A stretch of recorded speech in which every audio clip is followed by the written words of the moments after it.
Shalom. आज जिस विषय पर आपसे बात करना चाहता हूँ वो विषय है प्रेम अनरीति नहीं चलता। पहला कुरिन्थियों 13 अध्याय 5 पद में लिखा है, वह अनरीति नहीं चलता, वह अपनी बड़ाई नहीं चाहता, झुंझलाता नहीं, बुरा नहीं मानता। ये प्रेम की जो क्वालिटीज हैं, प्रेम के गुण हैं, उसके बारे में ये दर्शाता है। और चौथे पद में भी हमने देखा था, वहाँ भी प्रेम के बारे में बताया है। 5वें पद में भी प्रेम के बारे में बता रहा है। इसमें जो पहला जो गुण है जो बता रहा है वो ये है, प्रेम अनरीति नहीं चलता। यदि हम इंग्लिश बाइबल में देखें तो वहाँ लिखा है, love does not dishonour others. अनरीति नहीं चलना का मतलब ये है कि हम किसी की भावनाओं को ठेस नहीं पहुंचाते। तो प्रेम करने वाला होता है, व्यक्ति होता है, वो हर की भावनाओं का कद्र करता है, हर की भावनाओं को का सम्मान करता है और उसको ठेस नहीं पहुंचाता।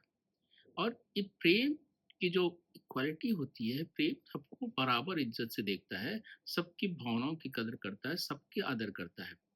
और यदि सब व्यक्ति किसी बात में सहमत हैं तो अपनी सहमति भी देता है। वो बल इसके बावजूद कि उसकी सोच अलग हो। मान लीजिए एक परिवार संयुक्त परिवार है। पूरे परिवार को लोग कहीं गर्मी में कहीं मनाली जाना चाहते हैं। लेकिन चूंकि एक व्यक्ति है, वो मनाली ऑलरेडी देख चुका है, जा चुका है, इसलिए वो चाह रहा था कि कोड़ी-कुनाल जाए।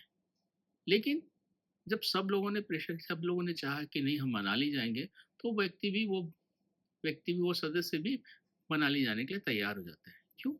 क्योंकि वो अपने परिवार वालों से प्रेम करता था और उनके विरोध में जाना नहीं चाहता था।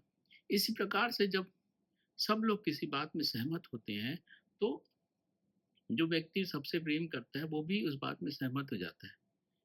पर इसका मतलब बिल्कुल ये नहीं है कि कोई गलत निर्णय में उसकी सहमति हो, गलत निर्णय में नहीं।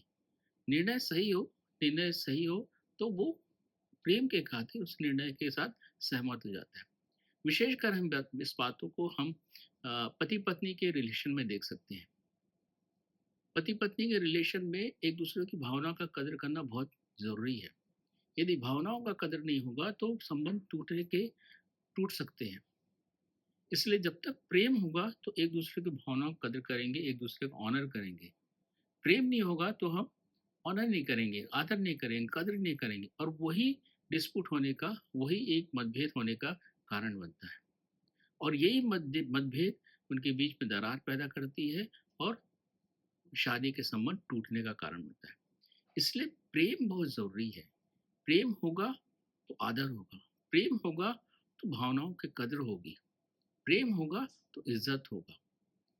और यही प्रेम हमें इन सब बातों से, जो गलत परिस्थितियों से बचाता है, ताकि एक तनाव की स्थिति से बचाता है, विद्रोह की स्थिति से बचाता है और मनमुटाव की स्थिति से बचाता है।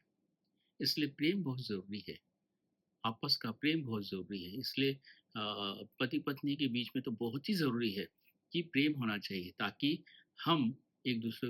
पति पत्नी एक दूसरे की भावनाओं की कद्र करें। परिवार में प्रेम होना चाहिए ताकि परिवार का हर सदस्य एक दूसरे सदस्य के भावनाओं का कदर करे, उसकी इज्जत करे, आदर करे, ताकि परिवार बंधा रहे, पति पत्नी का रिश्ते बने रहे। इसलिए प्रेम की इस क्वालिटी को हमको ध्यान देने की आवश्यकता है, इसको समझने की आवश्यकता है, और प्रेम हमारे जीवन में क्यों आवश्यकता है, इस बात को समझने की आवश्यकता है। परमेश्वर इन वचनों के द्वारा हम सबों को बताए कि आशीष दे।